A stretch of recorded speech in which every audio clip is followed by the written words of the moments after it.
Depois de fazer toda essa introdução, Jesus diz, olha, vocês têm que comer isso e beber isso.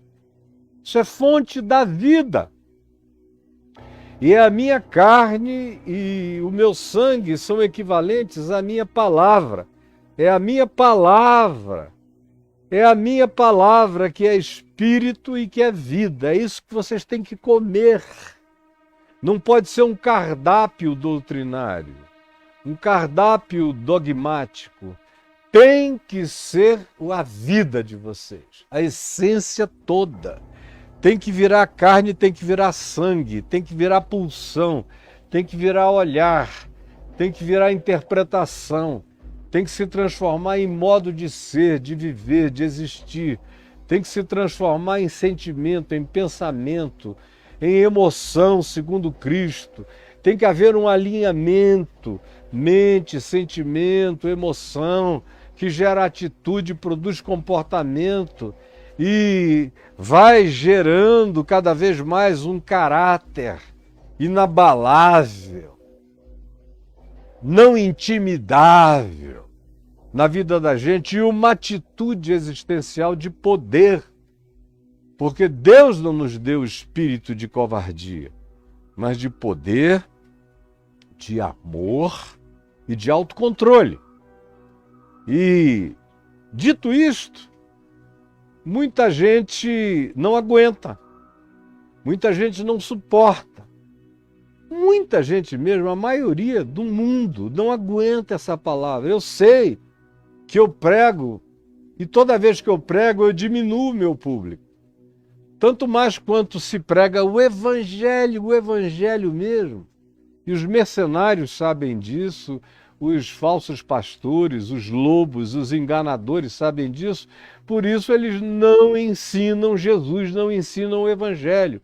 Eles ensinam o que eles constroem ou o que eles absorveram da arquitetura, da mentira de outros que é vendida em praça pública pelos camelôs das crenças. E você absorve tudo isso e milhões correm atrás disso. Agora, de Jesus, é pouca gente que fica com a compreensão de dizer para quem iremos nós. Só tu tens as palavras da vida eterna e que creem e assimilam e assumem o que Jesus ensinou. E disse, olha, a carne, eu não estou falando de comer minha carne, beber meu sangue ou qualquer outra simbolização disso. Eu estou falando da absorção da minha palavra. Será que não dá para vocês entenderem? Absorção do que eu estou dizendo, do evangelho. Isso tem que virar carne, sangue, vida. Tem que virar vocês. O resto é o resto. Para nada aproveita. Não serve para nada. Rasgue o cardápio. Se a tua vida é só um cardápio religioso, rasgue. E absorve essa vida. Agora, não penseis que vim revogar a lei ou os profetas. Não vim para revogar, vim para cumprir. Porque em verdade vos digo, até que o céu e a terra passem, nem um i ou tio jamais cairá da lei até que tudo se cumpra. Eu disse na sexta-feira passada que Jesus é esse até que, essa escatologia realizada. E eu expliquei por que Jesus aludiu ao céu e à terra, ao sol, à lua, à natureza, a esses marcos referenciais cósmicos do macrocosmos, que sem os quais não existiria vida aqui. O que Jesus está dizendo é, olha, esses elementos de estado permanente que caracterizam a própria existência planetária e terráquea de toda a vida na Terra e de vocês humanos também, é uma coisa menor do que esse até que está chegando, como ele diz em outro momento, em João no capítulo 5, que vem a hora de determinadas coisas, da ressurreição de todos, e ele diz, e já chegou. Tem o escatom dos últimos dias na linha do espaço-tempo e tem esse escatom existencial que se cumpre num certo agora já. num certo agora já, que é Jesus quem introduz, quando ele vive na gente. Quando a gente pode dizer o que Paulo diz e a gente fica pensando que é o último aspecto do crescimento da vida de fé, quando não é. Deve ser a naturalidade da nossa vida espiritual, é poder dizer, porque já não sou eu quem vive, mas Cristo vive em mim. E se não for assim, você só está vivendo do cardápio. Então, quando Jesus diz, não passará a lei até que tudo se cumpra, ele cumpre. Ele cumpriu, e eu demonstrei no texto na sexta-feira passada, com 1000 modos simples de enxergar para não haver complexificação que se torne desculpa para a ignorância deliberada de ninguém. De ninguém. Não dá para você não entender que essa lei passou na cruz. E você que não chegou hoje, caiu de paraquedas, não ouviu nada, mas já está cheio de elucubrações, razões e questionamentos, vá ouvir o que eu tenho dito e o que eu disse especialmente na sexta-feira passada, para você não ficar corado de vergonha na presença do Eterno, com as suas pseudo-argumentações do cardápio, da doutrinação. Você que não comeu a comida verdadeira do Evangelho até o dia de hoje, não provou dessa palavra da vida. Então, aquele, eu expliquei, que ensina o outro a transgredir, tendo consciência de alguma coisa, está cometendo um erro, não faça isso. Agora, fique sabendo que o menor no reino dos céus é maior do que qualquer um em qualquer outro lugar ou tempo anterior que tenha obedecido com sinceridade e tenha tentado viver por meio de qualquer que seja a legislação bíblica ou da Torá ou de qualquer coisa. Isso tudo, como a gente vai ver provavelmente ainda no dia de hoje, não passava de sombra, de projeção da caverna de Platão. Para o lado de fora é a caverna de Moisés, é a caverna da lei, é só uma sombra, é uma expressão que você vai ver se ler o Novo Testamento sendo usada muitas vezes, é a expressão sombra.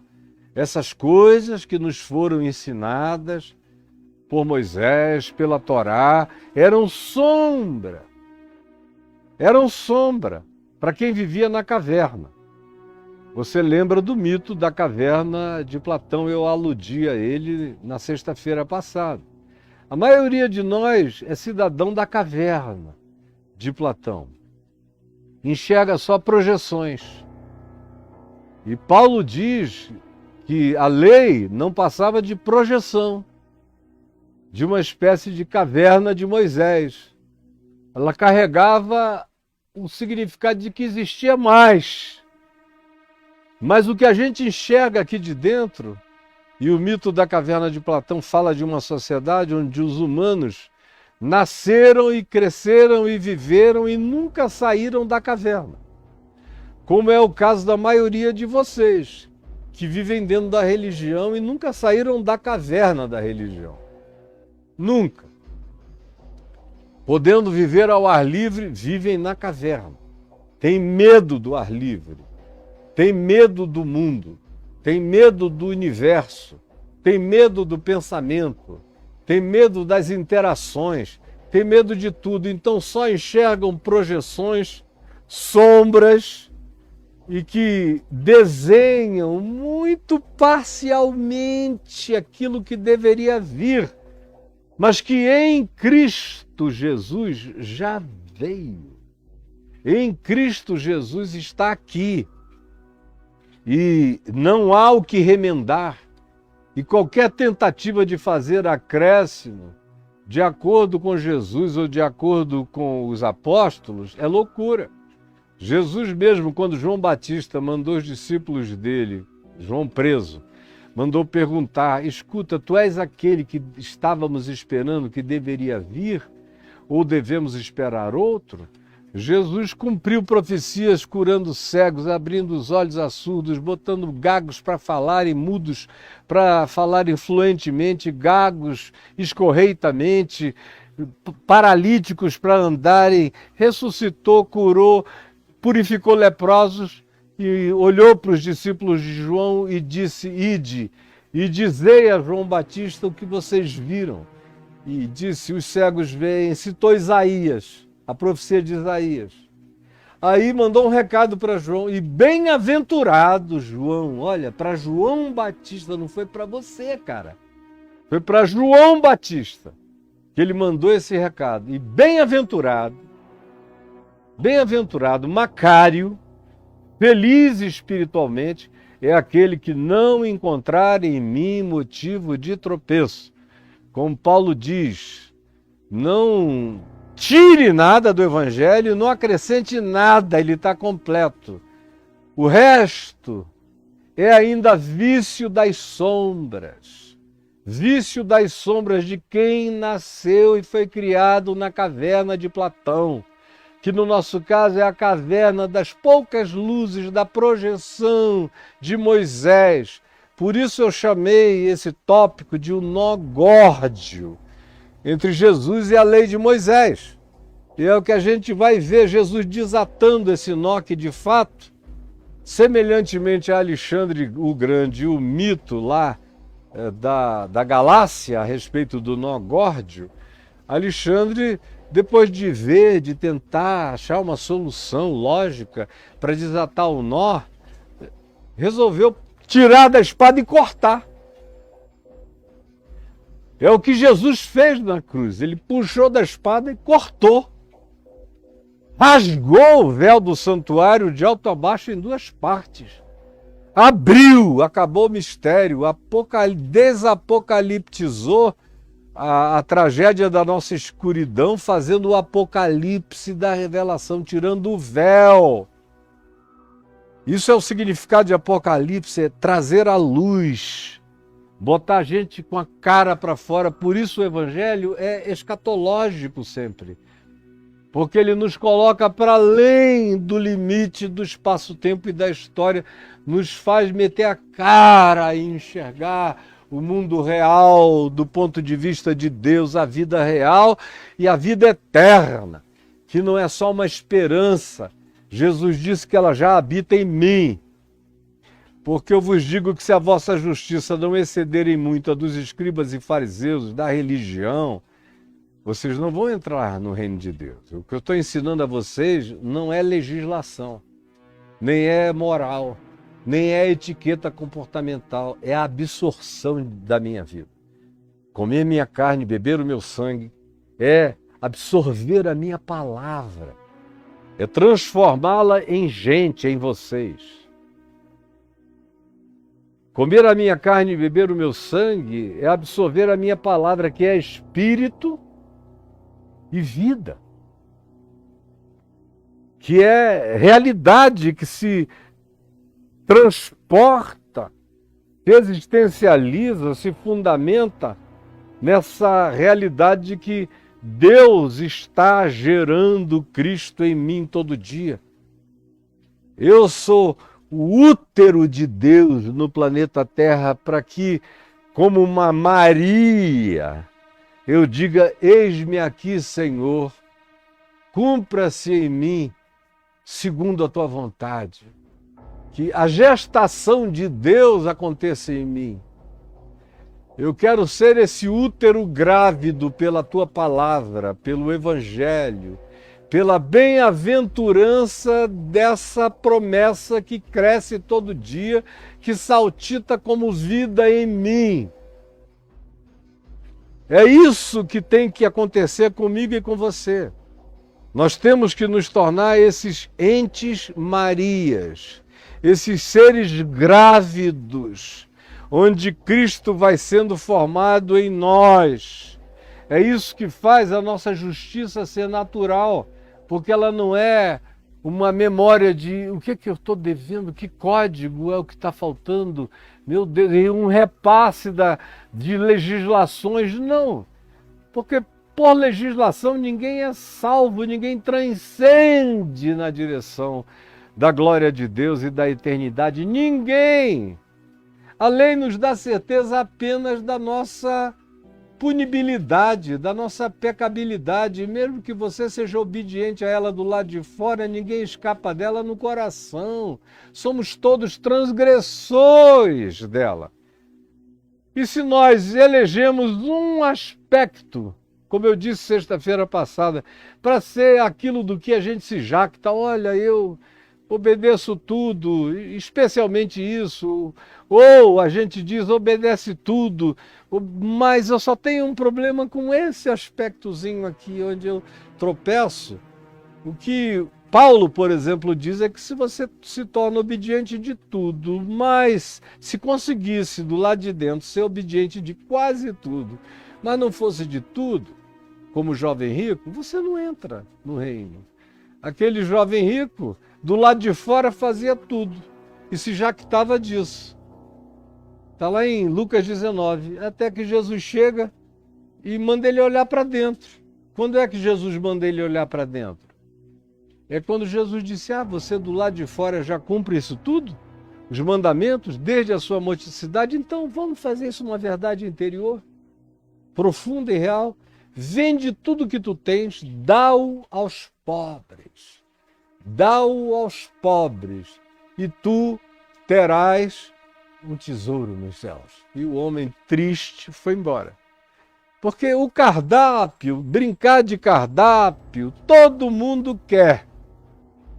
Agora, comer a verdade, absorver o espírito e a vida, aí o número vai reduzindo. O pessoal tem pavor da realidade do Evangelho, da realidade de Jesus, como prática, como encarnação para a existência da gente. Pavor.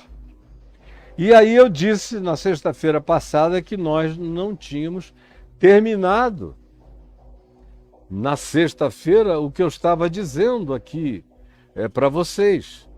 E eu quero continuar falando a respeito de Mateus 17, 5, do verso 17 ao verso 20, mencionando Paulo, que é um texto, a meu ver, que nos põe para além de qualquer dúvida, porque a essa altura tem muita gente que não acompanha, não vê a sequência de carreirinha, não aprende a lógica do entendimento do Evangelho.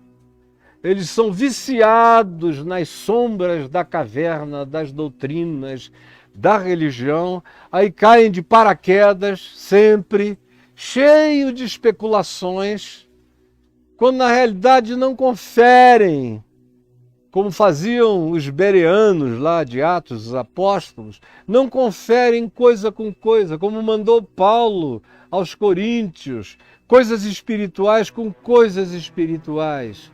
Na primeira epístola, Paulo diz isso, o homem espiritual, o homo pneumaticus, confere coisa espiritual com coisa espiritual. Não é letra com letra, porque a letra mata. Não é exegese com exegese, porque isso é só academicismo vazio. É o Espírito. As minhas palavras são Espírito e são vida. E aí, eu confiro coisas espirituais com coisas espirituais. E eu tenho como a melhor referência interpretativa do ensino de Jesus a prática de Jesus, a encarnação de Jesus, os gestos de Jesus, os modos de Jesus. E eu vou repetir isso até morrer. Essa é a referência primeira. Como é que eu entendo Jesus, as palavras dele, o ensino dele? O que ele ensinou? Eu entendo a partir das práticas dele. É assim que eu entendo como é ser humilde de espírito, é vendo como Jesus foi humilde de espírito. Não é apenas com exegeses de palavras, é vendo a encarnação. Como é que eu aprendo o que é ser manso? É olhando para a mansidão, como é que Jesus foi manso. Como é que eu entendo qualquer coisa do ensino de Jesus, do que a gente ainda vai ver? E tem uma quantidade enorme de coisas a serem vistas. Nós vamos aprender tudo a partir de Jesus mesmo. Porque se ele é a encarnação do Verbo, ele é a explicação encarnada do Verbo.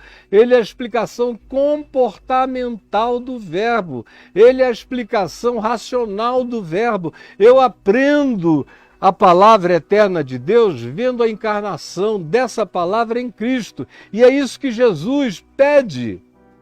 Absorvam a mim, absorvam a minha palavra. Me encarnem. Porque as minhas palavras, vocês vão me encarnar pela absorção da minha palavra, pelo aprendizado do meu espírito, do meu significado de ser, do que eu ensinei, o que é o meu espírito. O meu espírito é o modo como eu trato as pessoas. É daí que vem a vida que eu estou propondo. Eu não proponho uma doutrina, eu proponho um modo de ser, de viver, de existir e de transcender. A segunda grande referência que eu tenho para essas interpretações é o apóstolo Paulo, que, a meu ver, estava a anos-luz, deu um salto quântico em relação a praticamente todos os demais apóstolos contemporâneos e que andaram com Jesus desde a Galileia. Chega Paulo e dá um salto quântico de percepção em relação a eles todos. Os outros estavam trabalhando com categorias, se usássemos a física como metáfora, categorias newtonianas, muito boas para explicar o macro-universo. Mas Jesus e o Evangelho nos chamam para uma interioridade que, do ponto de vista da física, tem a ver com os movimentos e as dinâmicas subatômicas, tem a ver com o coração, tem a ver com espírito e com verdade, tem a ver com aquilo que os olhos não veem e que não está disponibilizado para ser avaliado por nenhum julgamento exterior. Como Paulo mesmo diz, a mim não me entrego a nenhum julgamento de vocês. Não estou preocupado com o que julgam a meu respeito. Eu quero andar com uma boa consciência diante de Deus. É outra dimensão de vida, de existência, de atitude, de postura e de existencialidade. E aqui em Colossenses, no capítulo 2, do verso 1 em diante, Paulo diz algumas coisas, ele está se referindo o tempo todo ao que Jesus já fez. A esse até que tudo se cumpra. Paulo é o João Batista da posterioridade da ressurreição. Ele abre a cortina de uma visibilização e de um discernimento infinitamente mais profundo do que Pedro, do que Tiago, do que João, do que os demais apóstolos tinham tido até então. Muitos vieram dos apóstolos originais de Jesus a aprender com Paulo. O próprio Pedro diz isso, é o nosso irmão Paulo. Diz coisas difíceis de entender, as quais os instáveis e aqueles que têm o coração já inclinado à negatividade reacionária deturpam para o próprio mal deles, para a própria perversão deles, que não estão entendendo que o homem saltou numa dimensão profundamente mais abissal no entendimento e no significado das coisas. É Pedro se referindo a Paulo. E olha o que Paulo diz aqui do verso 8 em diante de Colossenses 2. E eu vou ler como se ele tivesse escrito essa carta para nós, para você. Escreveu. Ele não tinha ideia de que chegaria até aqui. Mas foi para gente como eu e você que ele escreveu. Cuidado, que ninguém vos venha a enredar, a enganar, a tapear com sua filosofia, mera especulação, construção filosófica. Eu vejo cada um que chega aí na internet em nome de Jesus com asseverações ousadas, não sabem nada de nada. O cara diz, Deus me revelou. Ele não aprendeu nem aonde, como é a pedra de esquina. E está trazendo revelações e vocês embarcam em quase tudo. É uma vocação para mentira que a maioria de nós humanos temos, que é uma coisa absurda. Cuidado, que ninguém vos engane com sua filosofia. Seja ela, e ele está aqui se referindo a cristãos em relação a cristãos, porque nos dias de Paulo já havia uma quantidade enorme de filosofias do Evangelho sendo desenvolvidas e ensinadas. Um monte de filosofias do Evangelho, que pareciam Evangelho, mas não eram Evangelho. Porque quem só vê o cardápio, mas não come a carne, a comida, não prova, não tem esse discernimento acurado. É por isso que são tão facilmente enredados por vãs filosofias, com as suas vãs sutilezas. O indivíduo que não é experimentado olha e pensa que é realidade, mas não passa de uma sombra, é sutil a diferença. Mas cuidado, porque essas coisas são ensinadas, Paulo diz, e olha como ele está falando de crentes para crentes, conforme a tradição dos homens, e não havia ninguém com tradições consideradas mais divinas do que os judeus dos dias de Paulo. E os cristãos judaizados, chamados de judaizantes, porque ao invés de evangelizar, eles queriam transformar as pessoas que eles encontravam em cristãos judeus e não em cristãos de Cristo, livres. Tradição dos homens. É o que mais vocês obedecem, é o que mais cria o nó górdio. São essas tradições que vão se perpetuando. O cara diz, mas eu aprendi assim, vou viver assim, vou morrer assim. Sempre Gabriela de Moisés, Gabriela de Calvino, Gabriela de Aquino, Gabriela do cristianismo, sempre. Não admitem a mutabilidade e a necessidade dessa regeneração. Aí Paulo prossegue e diz, dizendo, olha, isso é apenas conforme os rudimentos do mundo, conforme as lógicas mundanas é o que vocês aprendem as coisas. Como eu vejo algumas pessoas querendo assim partir para eu penso logo existo em relação a Jesus. E nada podia ser mais furado. Aí eles criam pequenas elaborações, com pequenas conexões a partir de premissas totalmente falsas e apresentam uma conclusão que quem não conhece o fundamento e a premissa come e bebe, e como nunca antes teve nada além do cardápio, nunca comeu a minha carne, nunca bebeu o meu sangue, como diria Jesus, não tem o espírito e a vida, portanto não sabe diferenciar. Porque não entendeu ainda que em Jesus tudo está consumado e acabado, ele é o escatom de Deus entre nós. É a escatologia realizada, é esse até que tudo se cumpra, é ele, é a cruz, como eu falei, 1h20 na sexta-feira passada. Porquanto nele, Jesus habita corporalmente, encarnadamente, fisicamente, no espaço-tempo, toda plenitude da divindade. Também nele, Jesus, já estáis aperfeiçoados. Vocês não são ainda perfeitos, mas nele, porque ele já é a escatologia realizada, ele já é o cumprimento, ele já é o até que tudo se cumpra, ele já é o tetelestai, ele já é o está pago, está consumado, está feito. E é por isso que Paulo diz que ele e nós que cremos assim, já estamos assentados nos lugares celestiais em Cristo Jesus, já demos um salto quântico, como uma partícula quântica mesmo, que quando ela é tocada e observada, ela é desdobrada por um simulacro ou por ela própria, vira duas. E a outra dimensão, outra parte dela pode estar do outro lado da nossa galáxia. Isso já existe no mundo físico. E hoje foi dado o Nobel da Física para pessoas que trabalharam a dinâmica dos elétrons.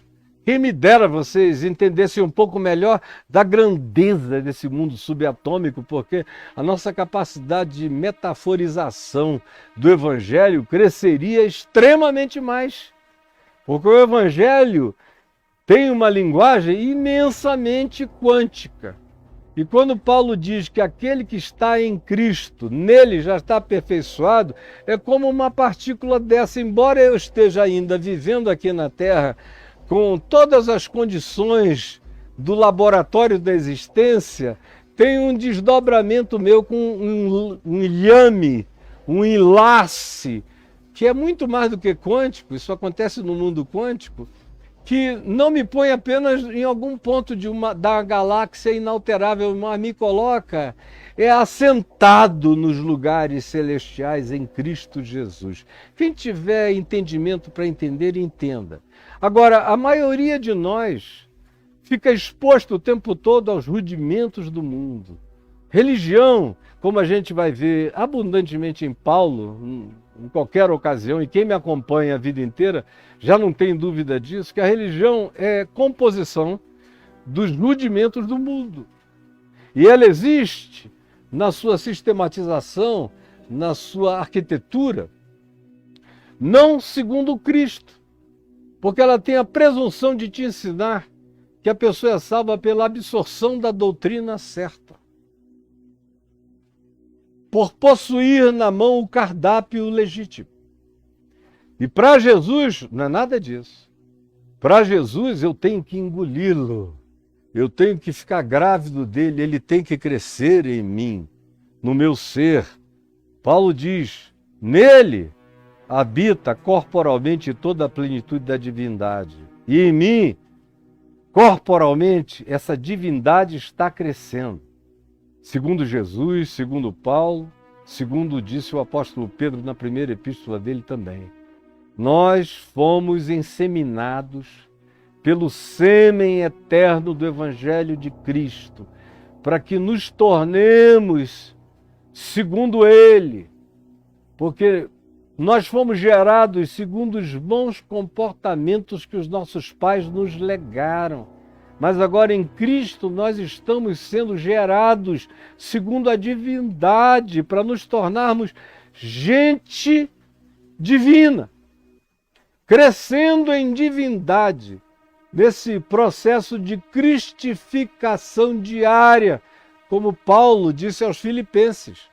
Não que nós já tenhamos alcançado a perfeição, nós não alcançamos aqui no espaço-tempo, nenhum de nós, mas esquecendo das coisas, das tradições, dos rudimentos, dos embaraços, das contradições da nossa própria vida, das coisas que para trás ficam, deixando o passado passar definitivamente e não andando emulado por ele, nós prosseguimos para o alvo. Para o alvo, não é nem para o futuro, é para além do futuro, para o alvo. Para o prêmio da soberana vocação de Deus em Cristo Jesus, que é me tornar segundo Cristo. Agora, enquanto a gente está no caminho, andando no universo newtoniano aqui debaixo do sol, no espaço-tempo, fique sabendo que nós já transcendemos. E em Cristo e na ressurreição já estamos assentados como uma partícula quântica, com um vínculo, um lhame, uma conexão indissolúvel com Cristo, já estamos assentados nos lugares celestiais e aperfeiçoados nele. Por isso ele diz, também nele estáis aperfeiçoados, pelo amor de Deus. Você pode até não concordar com o que eu estou dizendo, mas concorde com o fato de que é isso que Paulo está falando. Você pode até dizer, não quero mais nada com Paulo. Tudo bem. Tanto quanto você pode dizer que não quer mais nada comigo. Tudo bem. Espero que não seja para o seu mal total. Mas que é isso que está dito? É isso que está dito. E chamem qualquer um, chamem o diabo para discutir comigo, qualquer um. Eles vão botar o rabo entre as pernas, eles não aguentam esse atropelo do caterpillar da verdade do Evangelho. Nele estáis aperfeiçoados, ou seja, a tudo já está cumprido. A lei, os profetas, vocês já estão aperfeiçoados. Se vocês estivessem ainda em Moisés, vocês não estariam aperfeiçoados jamais, Porque a lei não aperfeiçoa ninguém, ela só culpabiliza. Vocês estão aperfeiçoados na cruz, na graça. Em Jesus, que levou sobre si o pecado de nós todos. E como diz o profeta Isaías no capítulo 53, ele vê hoje o penoso trabalho da sua alma e fica satisfeito. Assim como o pai fica satisfeito ao olhar para Jesus e diz: eis o meu filho amado em quem eu tenho todo o meu prazer, ele olha para nós, olha para mim, quer olhar para você, para qualquer um de nós e dizer: eis aí o meu filho querido, o meu irmão amado, entre os quais eu sou o primogênito, em quem eu tenho todo o meu prazer. Por isso se diz que ele não se envergonha de nos chamar de irmãos. Nele estais aperfeiçoados, ele é o cabeça de todo principado e potestade em qualquer dimensão e de qualquer natureza. Potestades e principados da luz ou das trevas.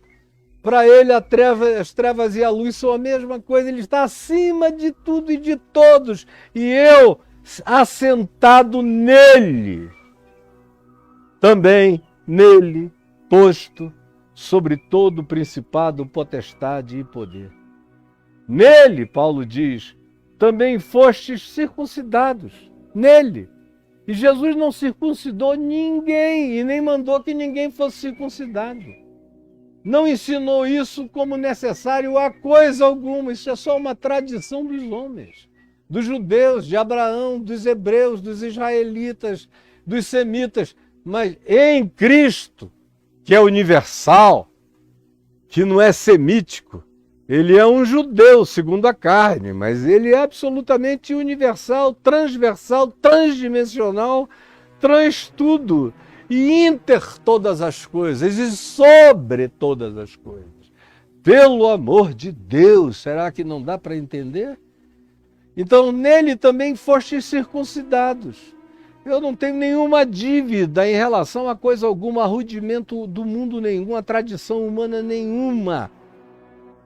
Eu prefiro ser aquele ladrão a quem Jesus disse, o malfeitor a quem Jesus disse, hoje mesmo estarás comigo no paraíso, do que aqueles todos circuncidados em volta dele, que foram os que decretaram a sua cruz. E nele a lei morreu em Cristo. E nele a lei se cumpriu em Cristo. E em Cristo eu estou vivendo de maneira aperfeiçoada. Tudo está cumprido em meu favor, pago em meu favor. Não é possível que você não entenda. Ele é o cabeça de todo principado e potestade. Nele também fostes circuncidados, não por intermédio de mãos humanas, mas no despojamento do corpo da carne, da luxúria, do ódio, da raiva, da ira, dos sentimentos malignos, diabólicos, que abrem a porta para o diabo no coração. Todas aquelas emoções que a gente pretextualiza, dizendo: eu faço isso porque eu sou humano. Meu Deus, eu também sou humano e sei do que eu sou capaz como ser humano, do mal que eu sou capaz como ser humano. Totalmente consciente do poder e do potencial da minha queda. Eu não tenho dúvida nenhuma a meu respeito. Como eu também não tenho dúvida nenhuma sobre o potencial da minha santidade em Cristo. Potencial de viver segundo Cristo. Assim como eu sei como é viver segundo o primeiro Adão, segundo a morte e a corrupção, eu sei como é viver conforme o segundo Adão, segundo a vida e a incorruptibilidade. Eu sei. Se você não sabe é porque não quis, porque é possível saber. Porque também nele fostes já circuncidados, não por mãos humanas, mas no despojamento da vivência maligna, carnal, invejosa, odienta, feita de competitividades vorazes, de predatoriedade, de inimizades, de loucuras, de gritarias impositivas, de tratativas perversas em relação ao próximo. O despojamento do corpo da carne significa isso. Significa eu tirar de mim, eu me despojar, é uma decisão minha. Dizer isso aqui eu não quero para mim, eu me despojo voluntariamente disso. Essa é a circuncisão de Cristo. É o despojamento voluntário que eu pratico em relação a não viver mais segundo os rudimentos do mundo, nem segundo os rudimentos da lei, nem segundo a tradição dos homens, nem segundo nenhuma dessas coisas. Porque eu já estou em Cristo, eu já transcendi, já passei. João Batista. Eu já sou um desses filhos do reino dos céus, que Jesus disse, o menor deles é maior do que João Batista. Tendo sido sepultados, eu, você e quem queira, hoje, juntamente com Jesus, eu fui sepultado com Jesus. Eu morri com Jesus na cruz, como Paulo diz aos Gálatas, diz aos Romanos, diz para todo mundo. Eu morri com Cristo Jesus na cruz. Estou morto. Eu não devo mais nada a Moisés. Não devo mais nada nem aos céus, nem à terra. Cristo pagou o preço dos céus na terra e debaixo da terra. Não devo mais nada ao inferno. Não devo nada a ninguém, a nenhum principado, potestade ou poder. Nada. Já estou aperfeiçoado em Cristo. E fui sepultado com Ele, juntamente com Ele, no batismo. Mesmo sem batismo. Como aquele malfeitor que estava ao lado dele na cruz, que ninguém jamais batizou. E não era uma questão, para Jesus isso não era um tópico.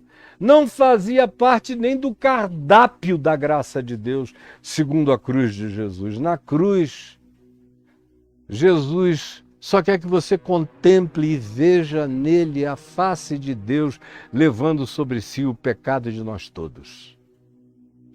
Esse é o batismo do entendimento, da compreensão, do significado. Agora, quem tem a chance de, com esse entendimento, com essa compreensão, com essa fé, vir a ser batizado para testemunho público, na presença de outros, é muito mais em razão dos outros, ou da psicologia imediata das minhas próprias absorções pequeninamente humanas que precisam de vez em quando de momentos, de datas, de valor simbólico, dizendo foi no dia tal do tal que aconteceu isso comigo, mas não é o dia tal do tal que realiza nada disso em mim, é o fato de eu estar em Cristo, ser de Cristo, viver em Cristo, ser batizado em Cristo Jesus, que é o que Paulo diz escrevendo aos Coríntios, no capítulo 14, ele diz, porque nós todos fomos batizados em um só Espírito, num só corpo, em Cristo Jesus.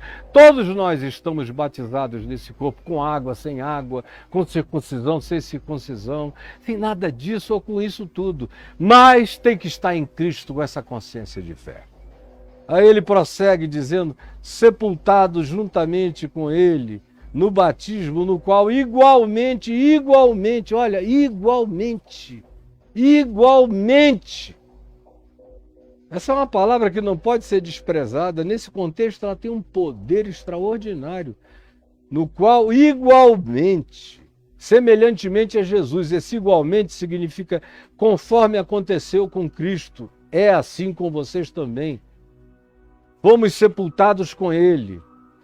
E esse é o nosso batismo, essa é a nossa fé, essa é a nossa identificação, esse é o nosso enlace quântico com Ele, com a morte e com a ressurreição. Igualmente fostes ressuscitados mediante a fé no poder de Deus que o ressuscitou de entre os mortos. A mesma fé, o mesmo poder, a mesma ressurreição. A mesma força para continuar, para viver. É por isso que vocês nunca encontraram nenhuma autovitimização, nem autopiedade, nem lenga-lenga de mim para com mim mesmo, nem desculpas pessoais, não viram nem verão. Porque eu sei quem eu sou em Cristo, sei para o que eu fui chamado.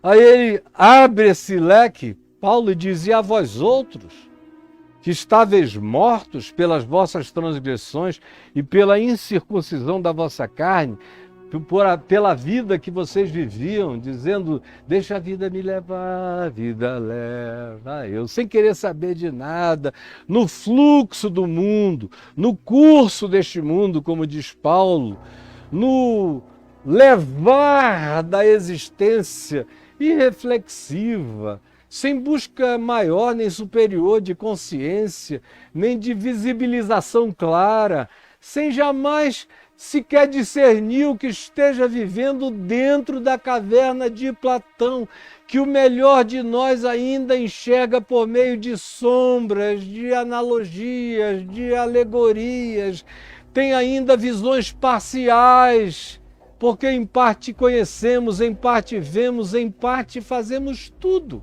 Somos ainda seres da relatividade, estamos ainda debaixo do sol, mas já temos a visualização, o vislumbre em fé em Cristo do que é ser aquilo para o que fomos chamados, sem ficarmos mais contidos na caverna de Moisés. Agora, a pedra da tumba foi removida e eu saí ressuscitado de entre os mortos para enxergar a luz da vida em Cristo Jesus, e é o que eu faço todo dia e nunca deixarei de fazer. Essa é a minha força, é minha rocha, é minha bem-aventurança e pode ser sua. Ele dizia a vós outros que estáveis mortos pelas vossas transgressões, pela vossa estupidez, pela vossa idiotice e pela incircuncisão, pela luxúria, pela entrega da vossa carne à carne, dos pensamentos aos pensamentos, da vaidade à vaidade, da jactância à jactância, da idiotice à idiotice. Vocês que já viveram assim, saibam, Ele vos deu vida, perdoando todos os nossos delitos. Paulo começa dizendo vós e termina dizendo nós, se incluindo, porque ele mesmo andou assim até que chegou o dia na porta de Damasco em que a luz brilhou, em que houve um regênesis, em que Deus disse haja luz e houve luz. E ele viu, como ele diz em 2 Coríntios, no capítulo 4, a face de Deus brilhando no rosto de Cristo Jesus. Isso ficou inapagável e eterno dentro dele. Ele nos deu vida e nós recebemos vida juntamente com ele, perdoando todos os nossos delitos, mais do que os pecados, perdoando os nossos delitos, porque o delito é o pecado deliberado. E o pecado amartia é aquele pecado que faz parte da natureza da ignorância humana que está presente em todos nós. Agora, a delituosidade é sempre uma escolha de pecaminosidade. E aqui se diz que ele perdoou, inclusive, não só os nossos pecados, mas os nossos delitos. É por isso que eu não carrego mais arrependimentos de nada, porque eu tenho consciência do meu arrependimento e que ele não tem que se repetir todo dia, é de uma vez e para sempre. Assim como o perdão é de uma vez e para sempre, eu estou perdoado de todos os meus delitos, não só dos meus pecados, mas das minhas escolhas deliberadas, que depois se mostraram equivocadas, mas eu escolhi e eu não